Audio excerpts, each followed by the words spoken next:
Hello, this is Denver Riddle with Color Grading Central, and in this video tutorial, we're going to be covering color balancing, or in other words, color correction. Color correcting is normalizing the colors in the shot so that they are true to their character. When the colors in a shot aren't balanced, the image displays a color cast or a strong, dominant color.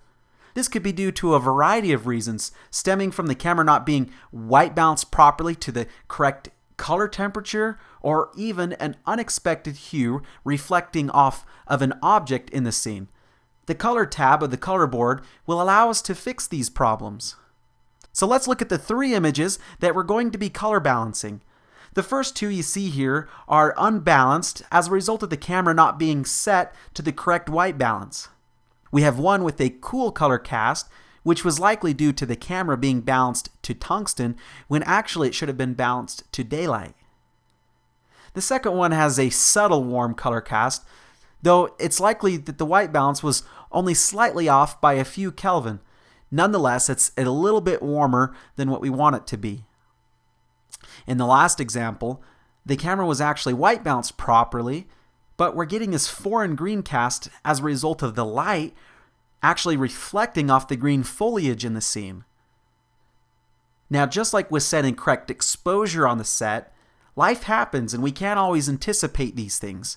But as the colorist, we can easily fix these minor color issues. Let's do some color grading.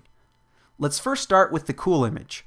We'll begin with balancing the shadows, and this is a good starting point. So let's bring up our RGB parade, and we'll make the correction using the shadows puck in the color tab. Now, just by looking at the image, we can see that the shadows are blue, and the RGB parade confirms this as evidenced by the elevated blue channel. Now, this is how the color tab works, so pay very close attention. We have two options in performing the correction. We can either pull down on the shadow puck towards blue in the negative area, subtracting blue, or we can add blue's complementary color, which is yellow, by pushing the puck in the positive warm territory. Either way works, and there's absolutely no difference. Both will perform the same correction. Just pick the method that works best for you. We'll finesse the correction now by moving the puck left and right until we've balanced all of the channels equally. Hence, this is why it's called color balancing. This takes a little practice, but you can get really good at it. On to the highlights. They can be a little trickier to correct, and the key is to find something that's white in the shot. In this case, we'll be using the white paper in the top right-hand corner as a reference. You can see it here on the right side of the RGB parade corresponding to the image. While simultaneously looking at the highlights in the RGB parade, we'll move the highlight puck down, subtracting the blue, and then move left to right to finesse the other channels. In many cases, performing just a highlight correction will balance the entire shot and solve most of our problems. This is because color casts, due to color temperature, deals with the lighting, and light affects the highlights, midtones, and shadows in a descending order, with the highlights being affected the most and the shadows being affected the least. I hope that this makes sense. Further down the road, you'll see how we can use this to our advantage. So a question you might ask is, what will we do if there isn't a white reference in the shot?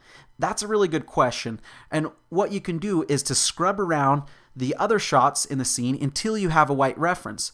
Perform the correction on the shot with the white reference, save that correction, and then apply that correction to the shot where you don't have a white reference. Then from there, just eyeball it and make any additional adjustments. Okay, now I make it a point to not let my tutorials run long, so let's move along. Let's quickly fix the subtle imbalance in this warm shot. I'd like to just briefly point out that you can see this imbalance on the vector scope with all the trace gathered towards reddish yellow. We can also use the vector scope to perform a correction by moving the trace closer towards the center of the vector scope where white is. Though I wouldn't suggest using the vector scope for balancing, as it's not as accurate as the RGB parade, it still helps in quickly spotting color casts.